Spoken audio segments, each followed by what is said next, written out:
is Satchel, and you are listening to the Paulie Z Show. And don't forget, heavy metal rules. Ow!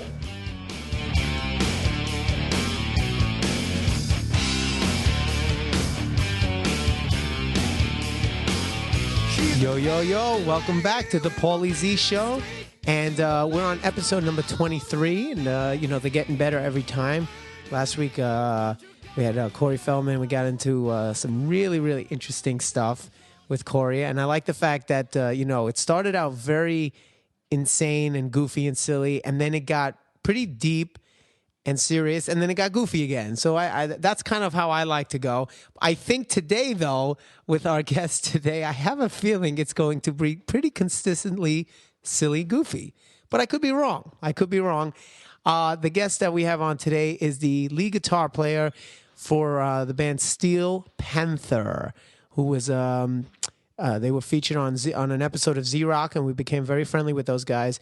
And his name is Satchel, just Satchel. Satchel, say hi. Ow! Hey, what's up, Paulie? How are you, man? I'm good. First of all, can I ask you a question? How do you get just? I'm always envious of people who only have one name. How does that work? Were you born as Satchel, or was it Satchel Cohen or Levine, and then you cut it off? No, my last name was actually Maslowich, and it just didn't sound good, and I nixed it. Plus, it's just easier. It's like you look at some of the biggest rock stars. By the way, I just want to say, I don't understand why you think this would be a goofy interview. I just got done. You were talking about Deep. I was just finished listening to some Deepak Chopra tapes. Really? Right before you called. So I'm on a Zen plane right now. And, okay. I feel like I'm pretty at one with the universe. But anyway, let me talk about myself some more.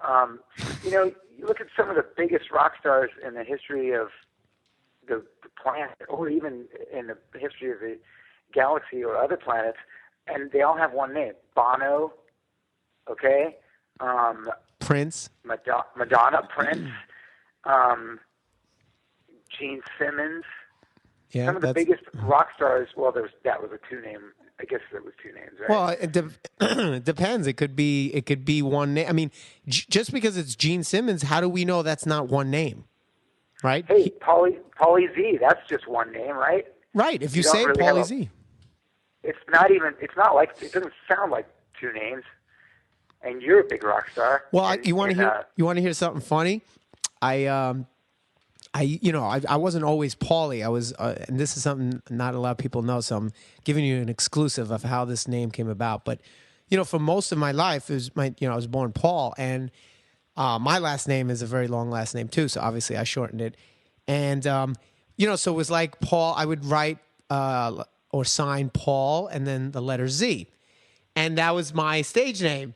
But what happens when you say it like that? Go ahead, say it. Say Paul Z. Paul Z. Exactly. Paul Z. Exactly. So I was on stage. I'll never forget the first time I went on it. It was actually karaoke at Arlene's Grocery in New York City. This was years ago. And I first went out, and it was the first time I ever heard someone else say my name. Because I would always say, "Oh, my name is Paul, and this is my brother David," in our old bands. So this guy's like, "Oh, okay, and the next song is going to be Highway Star by Deep Purple, sung by Paul Z." And I'm like, "What?" I said, "What? No. I'm sorry, it's a typo. It's Paulie. Yeah, that's it, Paulie."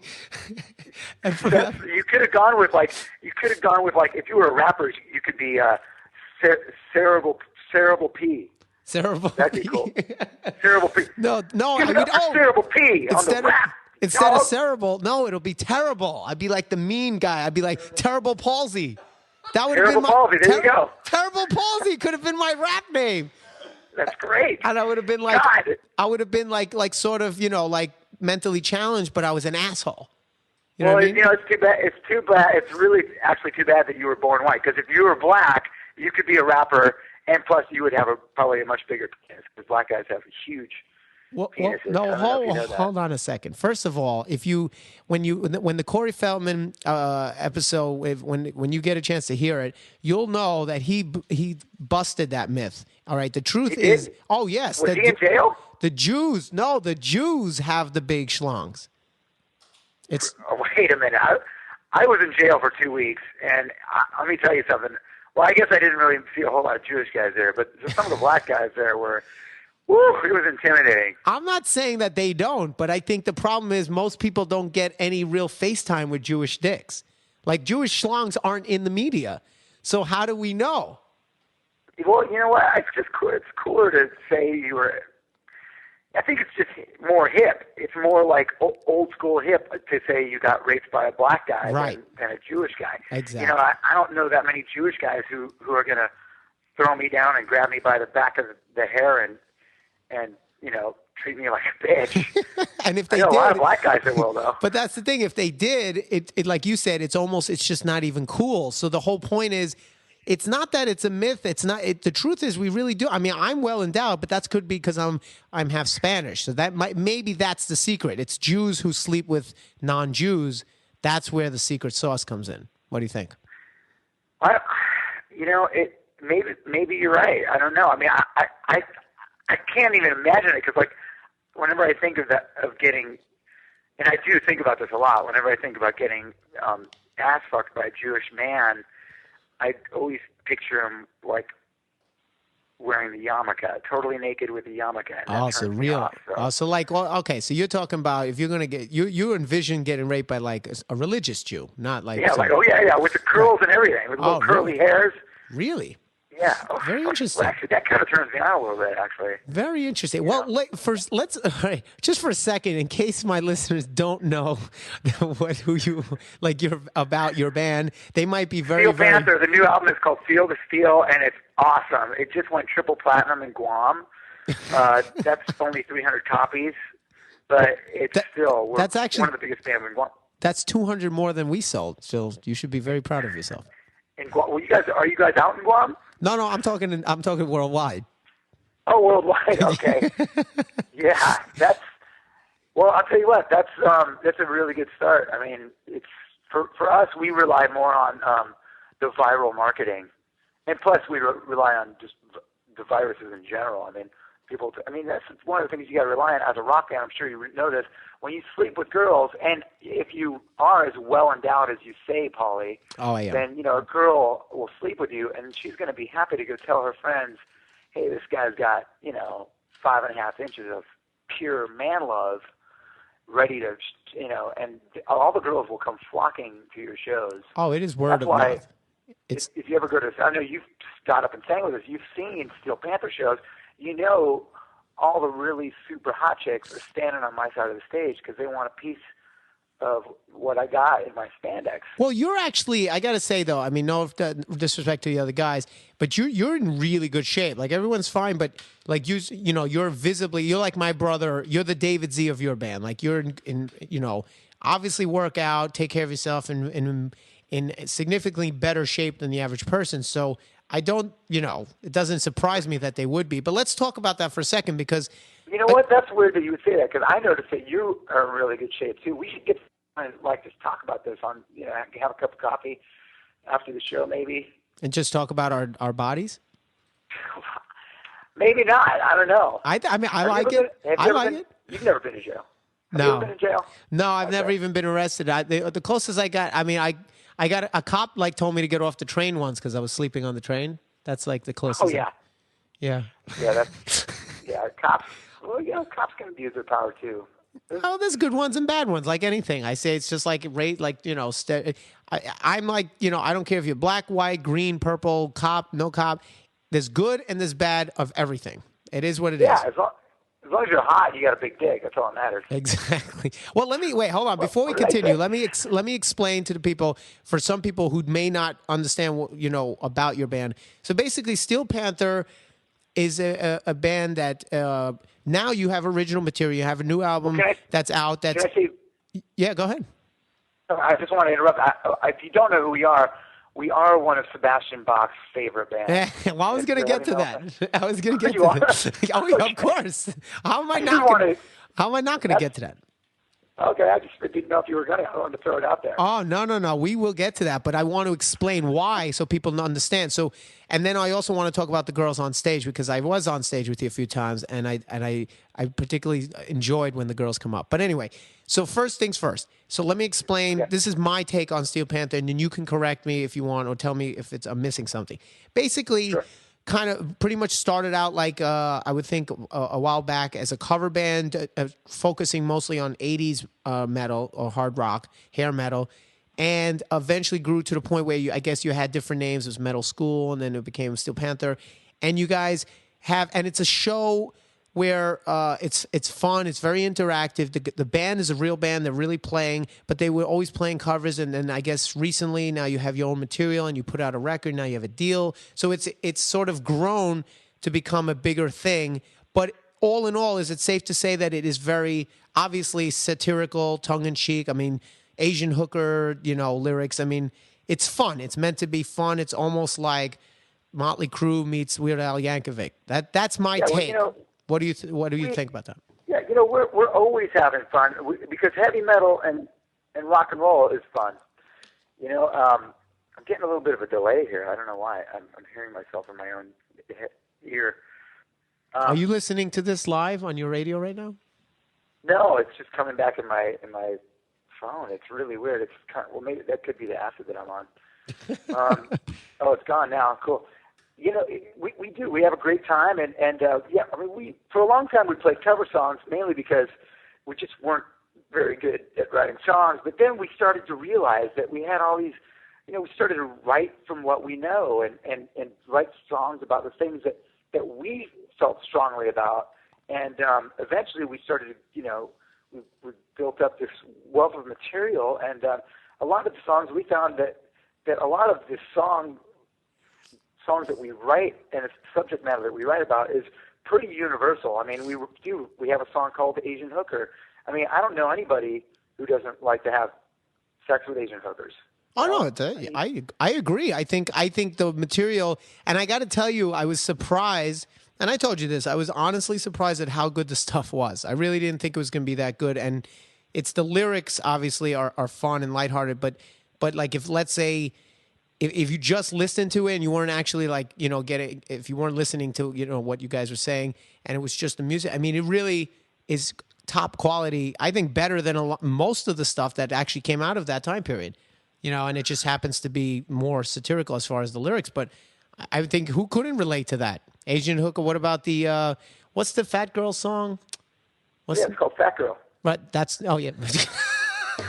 What's the song about the fat girl? That's another one. Yeah. I mean, everybody know. I mean, there's not a guy. I don't know any guy from the age of 12 on who hasn't taken one for the team and dove on a fat chick, or even at the end of the night, you want to get laid, and I'll tell you, after a night, I know you know this, Paulie, after a night of drinking with the boys, sometimes those fat chicks, they look pretty damn good at the end of the night, and some of the best blowjobs I've ever had are from fat chicks. So that's definitely the truth. They know what they're doing. Absolutely. They know what Put they're a little doing. mayonnaise on there, and they go to town. But you know what it is though, because I grew up. I was a chubby boy. I actually took me a long time to really get into the peak physical condition, a Greek god body that I have now. But I was. Yeah, I mean, it takes a while before you figure out you got to actually throw up after you eat your lunch. Right. I didn't know about all that kind of like all those interesting techniques, until I was like watching Totally. TMZ and stuff. But anyway, I was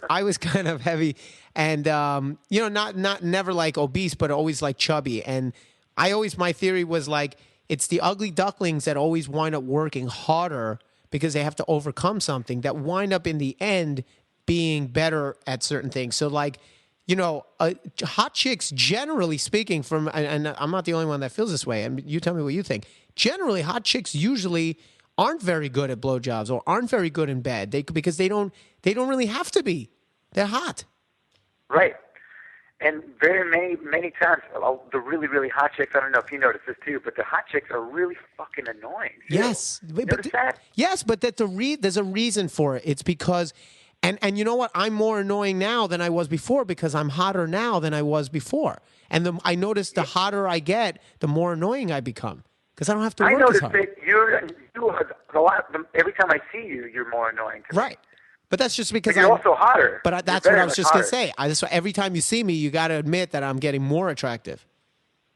Yeah, I know. You know what? I'm with you, and that is part of the goal of Steel Panther is to annoy the fuck out of our audience because we know if they're annoyed that we're actually really hot. Well, let's talk about your audience for a second. So that's another thing I wanted to get to. So you have a very good interaction with your crowd. I remember the first time I saw you, it was actually at the Key Club. And then now you guys moved up to House of Blues, so congratulations on that. And Thanks. every time I see you guys, you know, what I loved about it is not just the show, the musically, but you have a great rapport. Like you guys on stage, banter back and forth, and you with your crowd. And what I love is it's a lot of fun, but it's also very sexy. Like I've seen tons of titties, which, you know, I anyone who knows me knows that I love tits. I love boobs. I love them. I love them to death. Yeah. It's one of God's better creations. And They're awesome. I love tits too. I don't know what it is about them. They're great. They're just amazing. They're awesome. And the thing is, so I wanted to ask you a question. So you were talking about the girls coming up on stage and stuff like that. So is that, first of all, is that a regular thing? Do you pretty much every show, is that you always try to get girls to come up there? Well, yeah, we pretty much do. I mean, it doesn't happen at every show, but at almost every show, there's girls that jump on stage.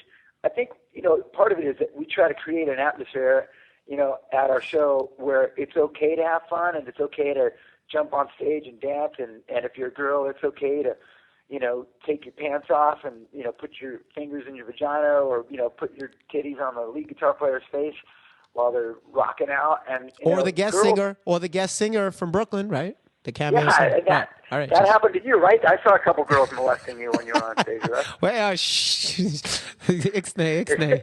They weren't. I mean, they weren't the hottest ones there, but they were. You know, hey. Wait a second. No, there was some good-looking girls on stage that night. Well, here's a funny thing. My producer, Alex, my producer extraordinaire, his uncle actually manages Drew Carey. And and he was telling me that when we were out in LA, actually a few months ago, I did a podcast. I did 3 podcasts out there while I had Glenn Hughes on, Matt Sorum, and Frank Stallone. It was a lot of fun, great. They came out great.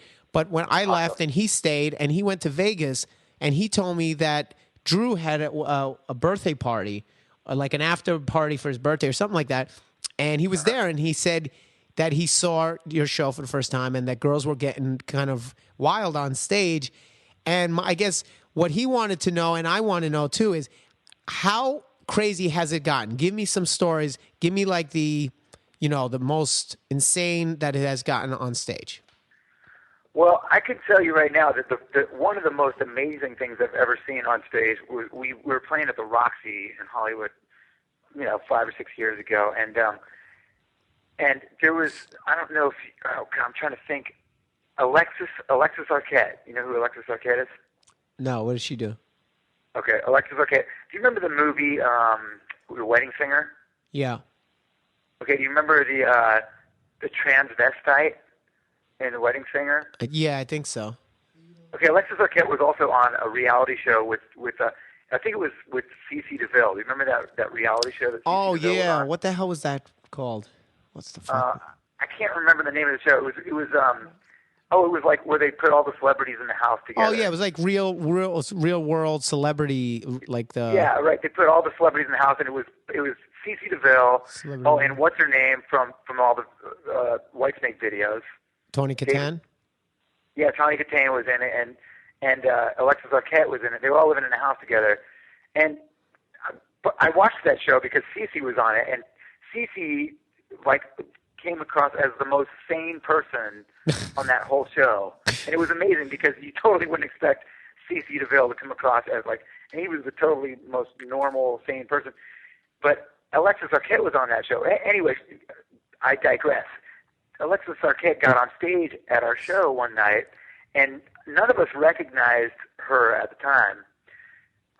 But we all thought it was a girl when she first got on stage, and of course she started to prance up, and this is before, I think Alexis Arquette has actually gone through the sex change operation and become a complete woman at this point. But at the time, she was a transvestite, basically. So we were like, "Hey, are you a man or a woman?" And we kind of goaded Alexis into pulling her pants down on stage. Oh. And before I knew it, like, here's this hot, she looked great, right? I mean, I totally would have boned her until, of course, she pulled her pants down on stage and sucked her own penis on stage. It was awesome because that was back when she had a penis. She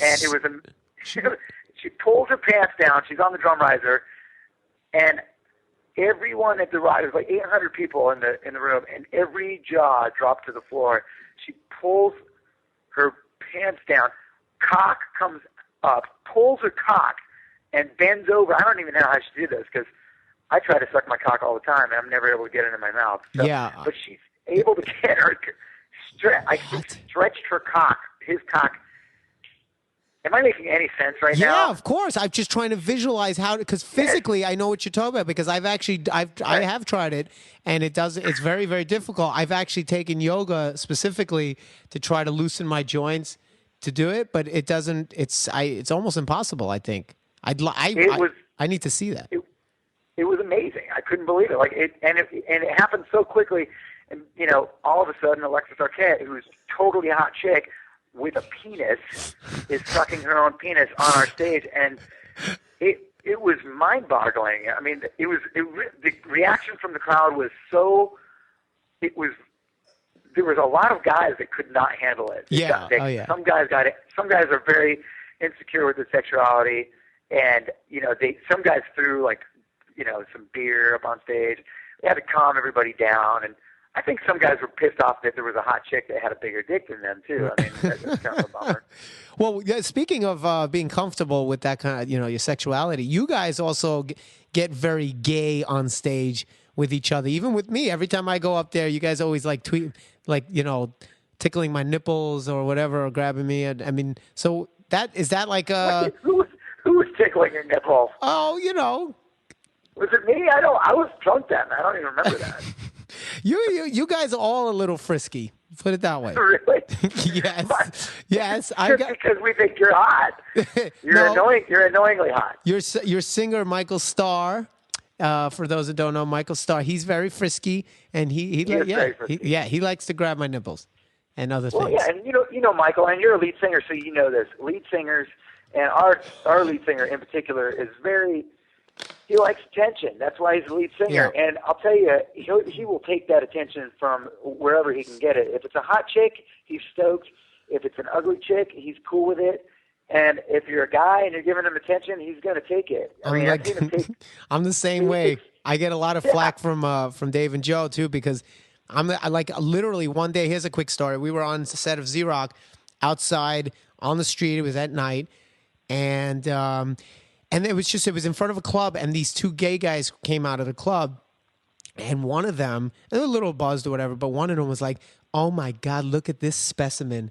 And they were talking about me, and it's like, "Oh, look at that hair and that body. Oh my God." And the other one was the boyfriend. He's like, it's like, "Ramon." It's like, "What are you doing? Don't make a fool of yourself. Stop embarrassing me." But look at him. And any other guy, Dave and Joe would have been sick to their stomach. I played along. I was like, "Why, thank you." I was like, I just got it done, and I started playing because like you said, I just want the attention. I don't give a shit where it's coming from.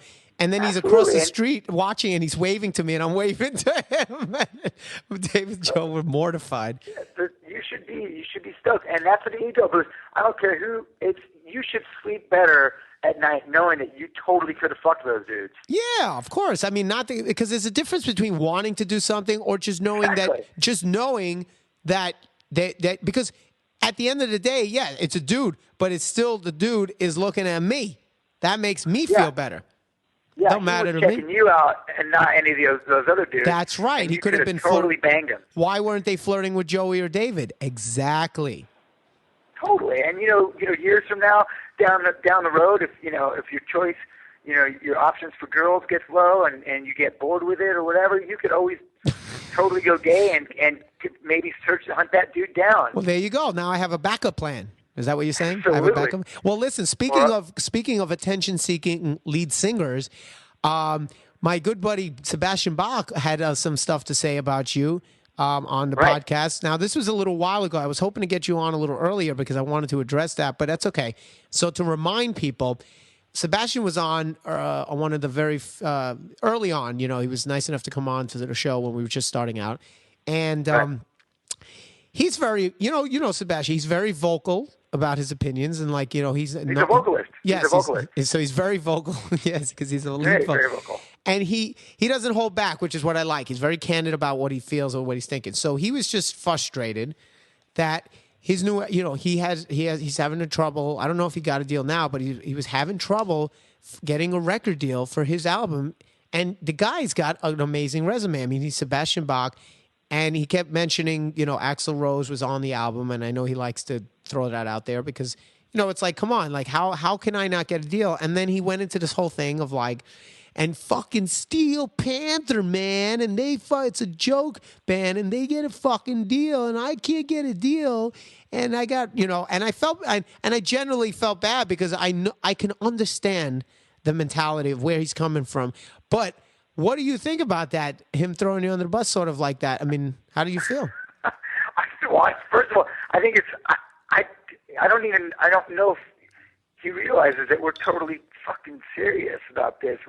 I mean, has he even heard our record? I mean, we rock pretty hard. I don't know if he knows how hard we rock. I mean, obviously, you know, he's Sebastian Bach. He's got a lot of shit going on. He probably, you know, has bitches sucking his dick all day long, and you know, he's a rock star, dude. But you know, maybe he should sit down and listen to our record because our record is actually really fucking good. So, well, I think that's a good point because I honestly, if I didn't hear your record, I probably would have been more.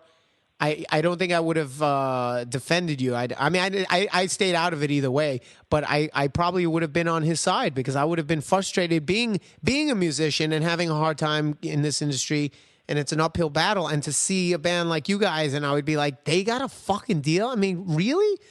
But yeah, you know, I can understand his frustration for not getting a deal, but I can think of about 8 million bands that are way less deserving of a record deal than we are because we are actually really, really, really fucking good. And let me tell you something.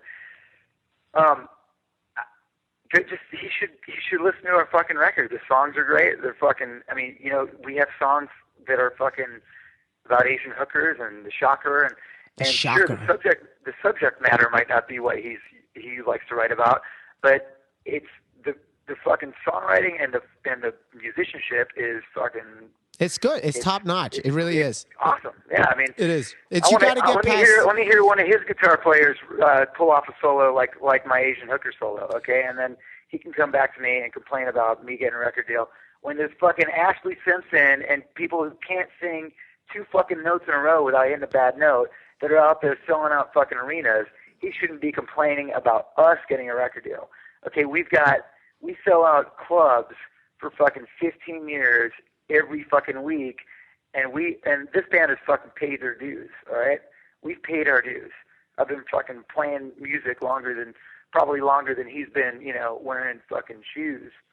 And we're all older than him, so I mean, he doesn't have any reason to complain about us. Well, I think what it is, I think honestly you hit it on the nose. I think it's a matter of like, because even Chris Jericho, we were having this conversation when he was on the show, and we actually played with him. I have a good story for you, actually.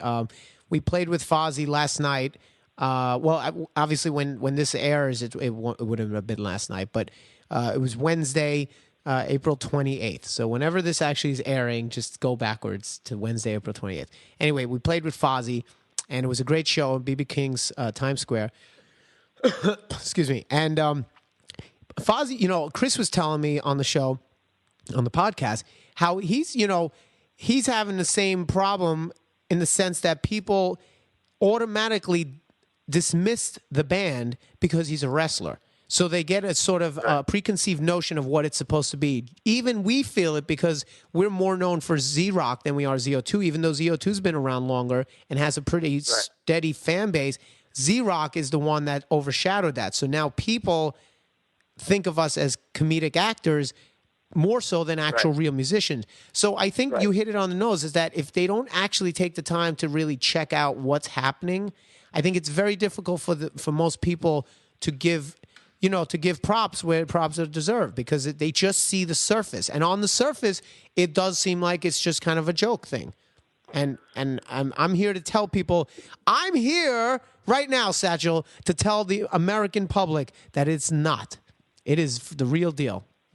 Well, I appreciate that, Paul. Here's the funny thing to me is that when I think about Sebastian Bach getting pissed off about he can't get a fucking record deal.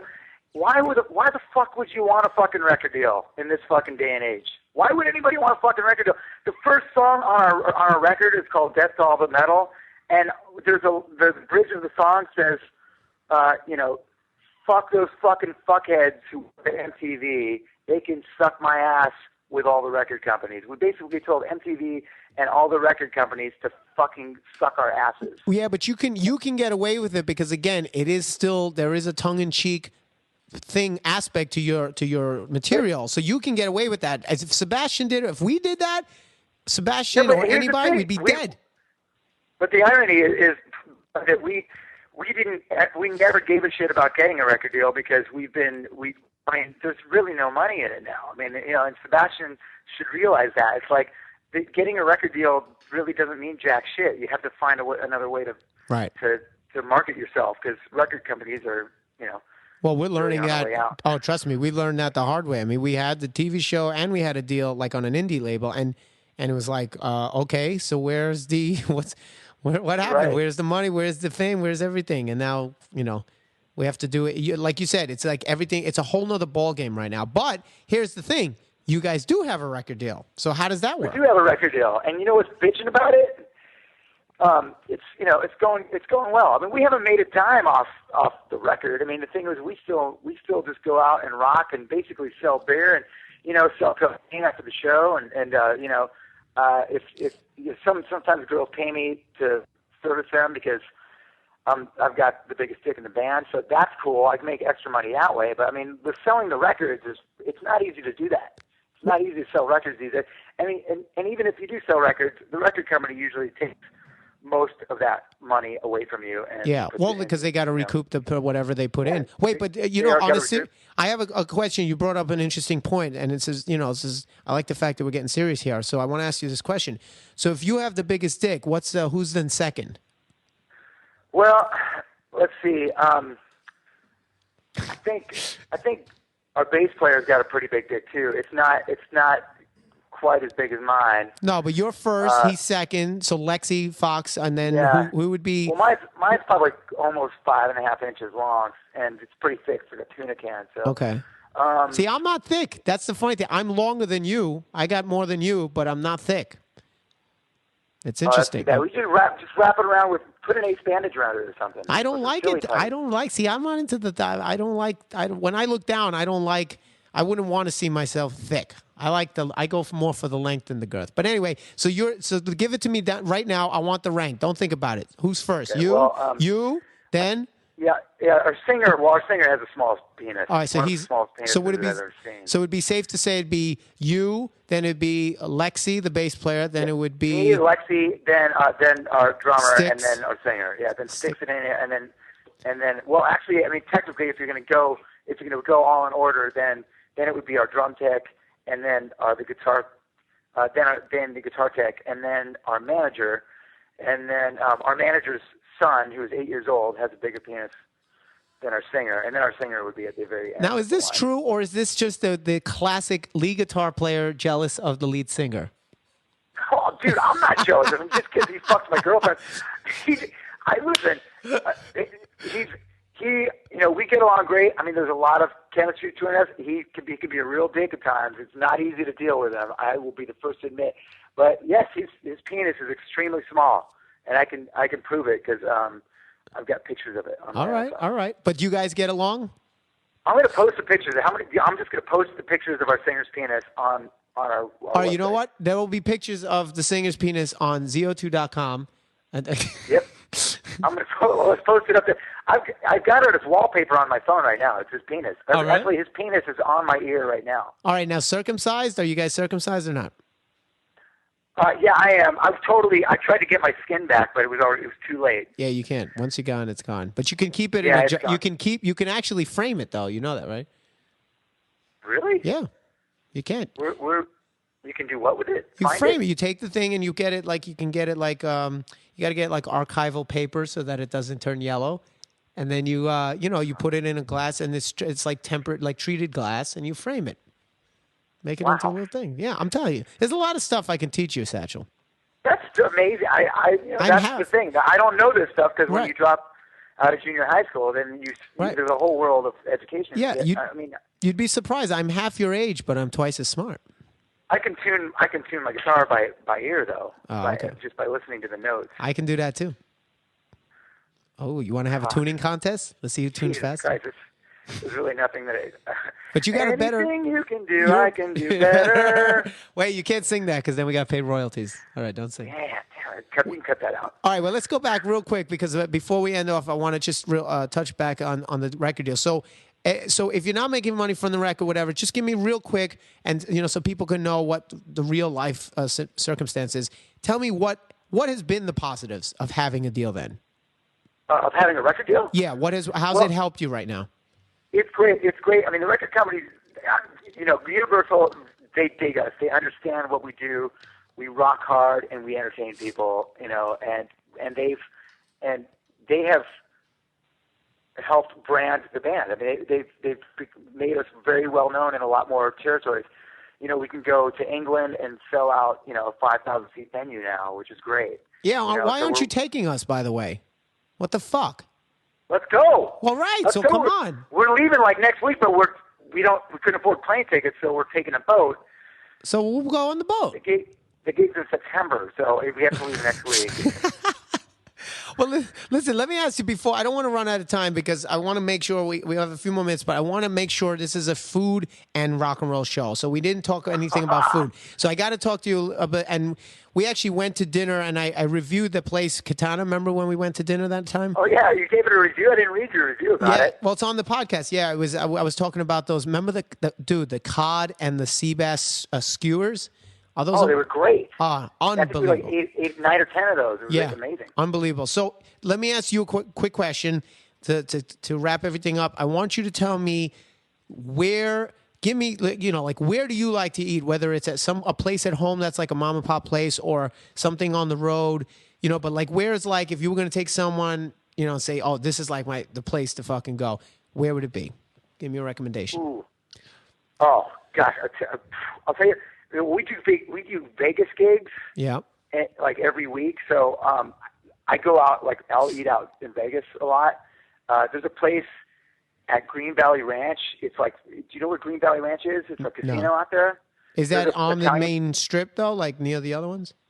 It's not. It's off the strip, but it's like it's in a town called Henderson, and there's this restaurant there called Terra Verde. Okay. It's an Italian place, and it's really great. And the chef there is a fan of the band, and she's a girl, and she's had sex with everybody in the band. Oh, good. And do you get discounts? She gives me a discount. She charges more to our singer because his penis is small. All right. But yeah, I know. But it works out good for me. So, but the food there is amazing. It's called Terra Verde. But I'll tell you what, I like sushi a lot. So I'm always down to go to a good sushi place. So where would I go? Like next time I go to California, me and you are going to go for sushi. Where would you take me? Wow, there's so many good places. I know. Most of the good sushi places out here are like, I mean, in Hollywood, like West LA. I can't even think of any like right off the top of my head. Well, pick one. Just pick one. Just let's say we were going to go grab something to eat. Okay, let's see here. We're going to Tokyo Delve. Okay. It's in North Hollywood. Okay. Is this a sit down, like a restaurant? Like what? Yeah, it's a sushi place. When you walk in there, and all their chefs stand on the tables and dance, and everybody like, throws streamers at you and stuff. Oh, so it's like a sort of party atmosphere. It's a party place, dude. But we're partying. And the food. The next time we go out, we're going to be drinking heavily. I don't even know if there's going to be any room for the sushi, to be honest with you, because we're going to be. Well, you know me. I don't drink. I don't drink, but I eat. I eat like a fucking motherfucker. Well, we're going to start drinking, me and you. Yeah. All right, we'll see.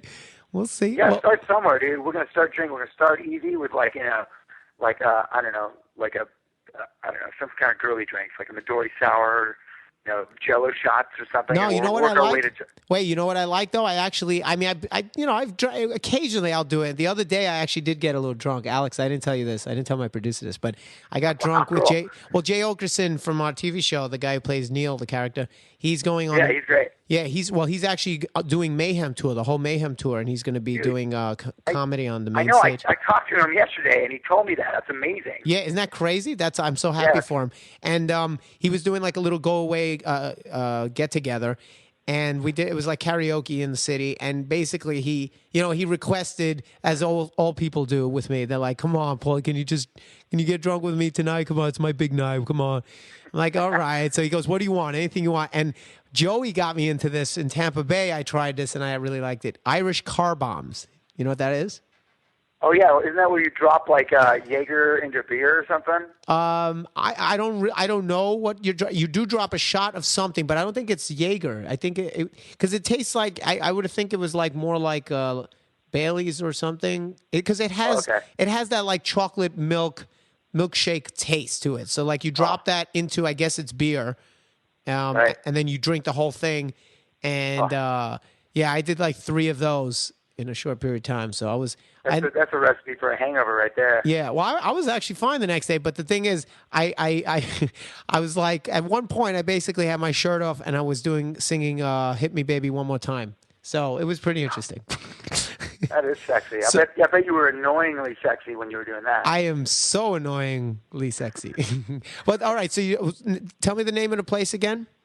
The sushi Tokyo Delves in North Hollywood. Yeah, we'll go there. And what would you order? Just give my listeners a little suggestion. If someone was going to go there tomorrow, what would be the Satchel suggestion?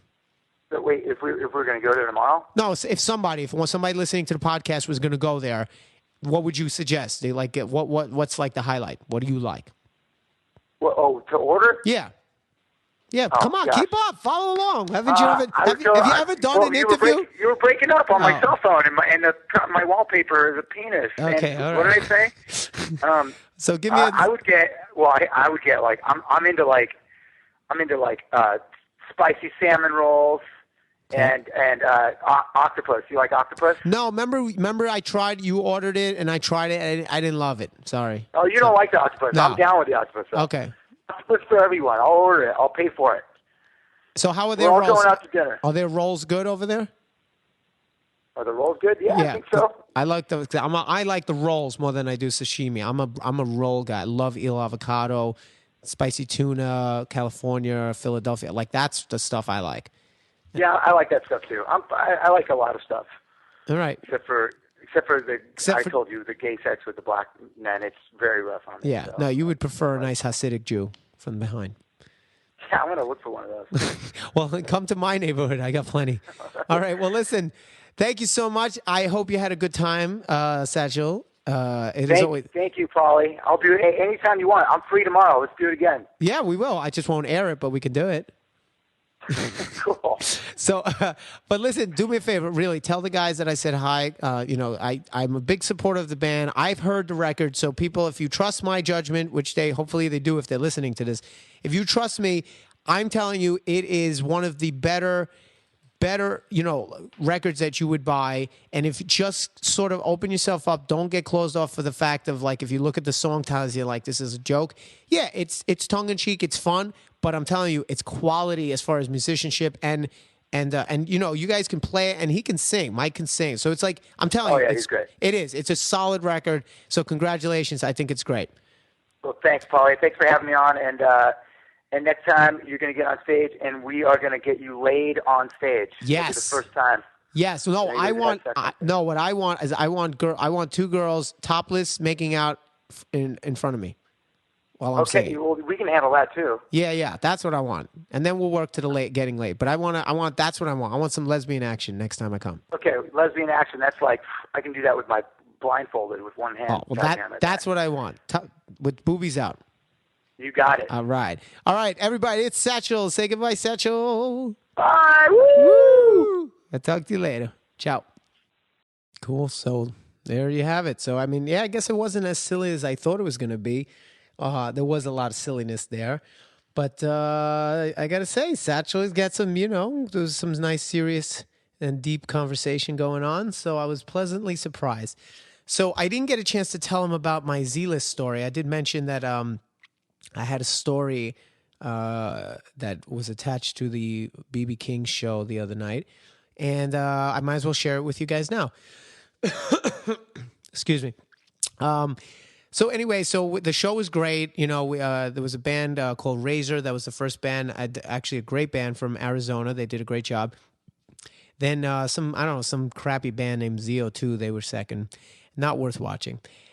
And anyway, and then Fozzy came on. It was great because it was the first time I got to see Chris in the band live. And Rich Ward was on the podcast a couple weeks ago. So it was nice to finally see these guys, and I think they did a great job. I really do. It's heavy, it's melodic. I think overall just a really good show, and I'm happy, thank God, because part of me was maybe expecting it to not be so great, and I don't know why, but I was just like, oh, I hope these guys are good, and it was very good. So kudos to you guys. And then anyway, so afterwards we go as a little get together afterwards. We all go down to, a bunch of us go down to Little Italy, and we went to this restaurant, which I'm surprised was open. I mean, we're talking 1 a.m. right now on a Wednesday. Well, technically Thursday, obviously. So this restaurant's open, and there's like 15 or 20 of us having dinner at 1 a.m. And listen to the group of people that were there. Okay, it was me and Joey. David had left by that point. It was me and Joey, Don Jameson, the comic and one of the hosts for that metal show. An A&R guy from Roadrunner Records, which is pretty random. Chris Jericho and his wife, Mike Portnoy and his wife, and Ron Bumblefoot from the guitar player from Guns N' Roses, and then these guys that were in, I'm like, oh, these guys look like they're in a band. A bunch of guys that I didn't know. It was like 4 or 5 of them. And I didn't know who they were. And I'm like, Mike, why are you so rude? Introduce me to your friends. It's like, okay, Paulie, I'm sorry. These are my buddies. These are guys from Avenged Sevenfold. I'm like, what? Like, you motherfucker, this whole time we're hanging out, you didn't even tell me Avenged. I'm sitting at the same table with Avenged Sevenfold, and I didn't even know it. How stupid do I feel? So anyway, we're having dinner, and everything's going great. And I say, I went up to the guys when he introduced me, and I'm like, oh, guys, it's nice to meet you. My name is Paulie, whatever. It's my, Joey, my drummer. And he was like, hey. And I said, listen, guys, and here's my big mouth talking. I'm like, I just got to be honest with you. I really don't like your genre of music that much, but you guys I like. Like, you guys, I think you guys are great. And then I thought, see, to me, that's a compliment. That's a compliment. That's like saying, I don't really watch horror films, but I thought Friday the 13th was awesome. I thought that was a great horror film. That's a compliment. That's a super compliment. It's beyond a compliment because it's so honest. And all of a sudden, everyone's like putting their heads on their forehead and looking down like, oh my God, Paulie, what the hell did you just do? I'm like, what? And Bumblefoot's like, you just gave him a backhanded compliment. It was an insult. I said, no, it wasn't. And we basically went into a whole 20-minute argument about whether or not I complimented them or sort of insulted them in a way, because I said I didn't like the genre of music. And in the end, I win because they realized first of all, the guys in Avenged, they understood the compliment. They were like, no, we totally understood where you're coming from. But, of course, Joey was instigating and putting, fuel on the fire and trying to get everyone to be like, that was an insult. And Jericho and Portnoy were like, what are you talking about, Paulie? Just keep your mouth shut. I'm like, it was pretty funny, put it that way. And then I tried to get the waiter actually of the restaurant to plug in my iPhone into their speaker system so that everyone could hear me sing the national anthem, because I was so proud of my national anthem. And I was asking around. I said, did you guys hear it? And they were like, no. And I said, well, let me see if I can hook it in. They're like, no. And I'm like, I'll be right back. Luckily for them, the guy couldn't figure out how to do it. But he actually took me to the stereo, and he was willing to do it. So I thought that was pretty fucking cool. So anyway, that was my after-show hangout with Guns N' Roses guitar players and Dream Theater drummers and wrestlers and Avenged Sevenfold and A&R guys and That Metal Show hosts. There you go. It was a lot of fun. Hopefully we get to do it again sometime soon. Oh, and by the way, the food was really good too. I got the salmon summer salad, which was really good. It was like salmon over field greens with what did it have? Olives, cucumbers, red onions, little cherry tomatoes, and it was like a lemon vinaigrette. It was very, very good. And the salmon, see, usually when I get a salad with salmon, the salmon's always dry, which I hate. It pisses me off. And the salmon was very, very tender, just a little like rare in the middle. It's like a medium rare, so it's like it is not 100% cooked through, which I like because it gives it that nice soft middle. And then of course, in typical Paulie fashion, Chris Jericho's wife, took a couple bites of her chicken marsala, and she's like, "Oh, I'm full, I'm stuffed. Anybody want this?" And everybody pointed to me. They said, "Give it to Paulie," and so I ate her meal too. But just so you guys know, if you're wondering, there was no gluten involved and no dairy. It was chicken marsala, and it was potatoes, like roasted potatoes, broccoli, and then my summer salad. So I did not partake, and the bread I heard was incredible, and Joey kept making sure I knew how incredible it was because he wanted me to crack, but I did not taste the bread. And it was warm, and it was crisp, and it smelled delicious, and I didn't go for it. So yay, Paulie. There you go. All right, let's do some, before I say goodbye, let's do some quick Yo Paulie and, see what people have to say. Okay. All right, we're going to go to this guy. All right, Mark. This is a long email, so I'm going to try to shorten this. This is going to be tough. All right, I got turned on to your podcast through another podcast called The Rock and Roll Geek Show. Oh, that's interesting. The host of that show also reads emails and plays audio comments. Anyway, a listener of that show mentioned your show via an audio comment. The host has never heard of you, Z-Rock or ZO2, but I was already a fan of your TV show and the band, so I had to check out your podcast. He says, episode 1 was a little rough, but after that, the show has been excellent and continues to get better. I listened to the first 17 episodes in a span of 3 days. Oh, my God. I'll be completely caught off by the weekend. I also really like it when you and Benny Boy talk about music. I've been a total hard rock and classic metal geek for over 35 years. Yes, I'm an old dude. In episode 17, Benny Boy brought up some bands to check out. I was familiar with all those bands mentioned. So, I'm glad people are enjoying the Benny Boy segments. I really do, too, because he's very knowledgeable, and he's always coming out with shit that I don't know, like just under a rock. It's like, oh, how about this band, and how about this band? So, and he's just a good buddy of mine, so I love talking to him. But, obviously episode 1 was rough because episode 1, there was no guests. So, I'm not Frasier, sitting to talk. And even Frasier takes calls. On the show, of course, I'm talking about because he was a radio guy. But it's even right now, just talking right now to nobody is not as easy as it seems. Because you tend to lose focus. Like, I don't even know where to look. I'm like just looking up into space and trying to make sure I don't ramble. And that's hard. And, what were we going to do? It was a test one. It wasn't even necessarily supposed to go up, but they said, fuck it, let's just put it up and see what happens. It was really just a test, just to see if I can talk for how long I could talk about a subject. And it was amazing how I could talk about bread and butter at the Outback Steakhouse for about 45 minutes. They were pretty impressed by that. But anyway, this one is from Drew. Yo, yo, yo. I like it. See, that's how you're supposed to email me, folks. Yo, yo, yo. That's how you start the email. Very good. You get extra credit. First, I would like to make a new album recommendation since you haven't reviewed any music in a while. I recommended The Winger, and I have another masterpiece for you. Get the new Rat album called Infestation. Great stuff. First album in over a decade, not to mention the addition of Carlos Cavazo of Quiet Riot. On second guitar, adding great texture with DeMartini's sound. Couldn't give it enough praise. Secondly, iTunes would not allow me to download the latest podcast, episode 20. Oh, yeah, there was a little problem with the last, well, it wasn't the last one, but one of the podcasts, and I think we fixed it, so hopefully we did. I apologize for that. Okay, this is from Dennis. Yo, yo, yo, Paulie. There you go. That's how you start the email. What is this? What are you doing, freak? That's how he spelled it. My wife and I saw you at the Starland Ballroom in February when you opened for Sebastian Bach. We both thought that Sebastian should have been opening for ZO2. Oh, no, that's very nice of you, but that's blasphemous. Don't say that. That's my boy right there, Sebastian. Me and Sebastian follow each other on this calorie counting program called Lose It. We're friends on there, and it's so gay, but we're like looking at each other like how many pounds we lost and what we ate and all that. All right, anyway, back to the email. We found Z-Rock and the Paulie Z Show podcast and are now huge fans.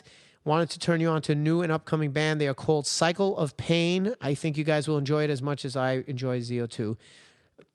P.S. Get Joey his own podcast and ask David to stop dancing on stage like he's at the Jersey Shore with the situation. It's rock and roll, damn it. What's next? The fist pump? Just kidding. You guys are seriously talented. Ha ha. Much respect.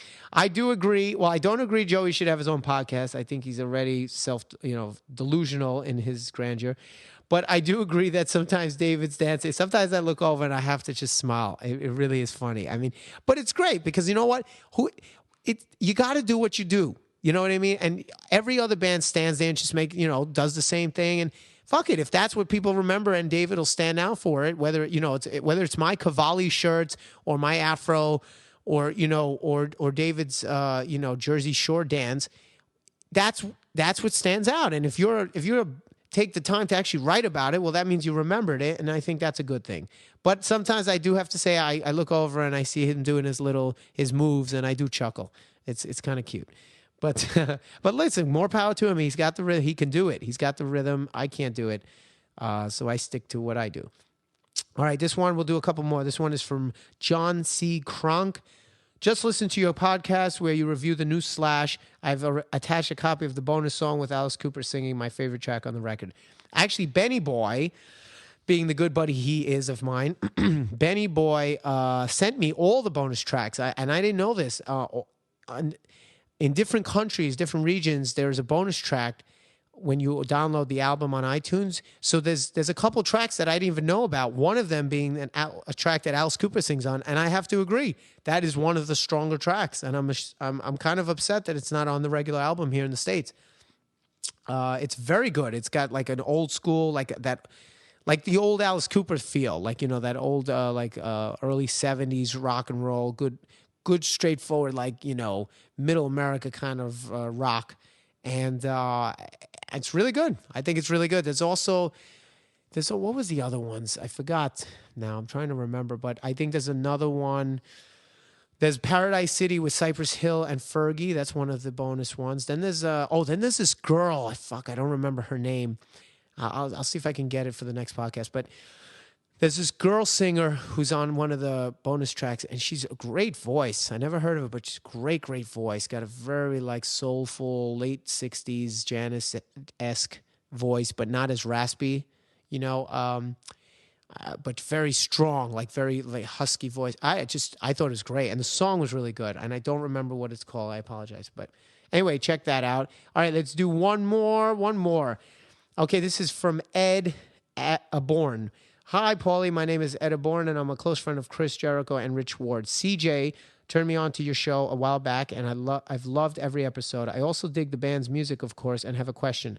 My first liner notes credits ever was on Riot's Fire Down Under album when I was just 15. Being a fellow New York band with a similar style, I was wondering if you were influenced at all by Riot from back in the day. Thanks, and have a great afternoon. Well, no, actually not influenced by Riot at all, but I do know of Riot. I've heard their stuff. It is a good band. I like the stuff. My dad actually, I think, has all their material. And my dad is where David and I pretty much got our musical influence, because from his record collection. So, so I am familiar with Riot, but no, I can't say they were an influence. I really don't know their material that well, so I don't think they would have been an influence. And then I got a bunch of emails here that I don't need to read, but it's basically saying, play Head Up. Please play Head Up. I want to hear Head Up. Yo, yo, yo, Head Up is a great song. So we're getting a lot of Head Up requests, but I have to have 100 of them for Joey to play it. So, and I tell you what, if we play it, I'll fucking videotape it and put it on YouTube so it's set, so it's locked in time forever. And he'll always cry every time he sees it. All right. Anyway, that's the end of the show. Thank you so much, Satchel, for being on. Guys, oh, I'm having a tough time breathing these days, man. It's the allergy season is getting to me. I gotta tell you. Email me at paulie@thepoliezshow.com. You can go to zo2.com or myspace.com/zo2 or facebook.com/zo2band. Please spread the word that we do have a new Facebook page, and we have so many people on the old page but that don't know about it. So if you can, try to get people to come over to the facebook.com/zo2band, because that's the one we have access to, and we're running it now. Also, twitter.com/zo2paulie if you want to hear my tweets. I was tweeting while I was at dinner with all those guys the other night. And you can get the podcast on iTunes or at thepoliezshow.com. Hey, one more real quick thing I forgot to add to the Z-List story. Alex, I didn't even tell you this. I was supposed to do the encore with Fozzy. It was Mike Portnoy was going to play drums, and I basically convinced Chris to let me come up and sing it with him. And it was Free Will Burning from Judas Priest. And when I told Chris, and I'm like, Chris, right as he's about to go on stage, I'm like, Chris, so I learned all the words to it. Like, I literally was learning the words like that day. I said, we're good, right? We're good. He looks at me and he's like, Paulie, what can I do? I can't say no to you.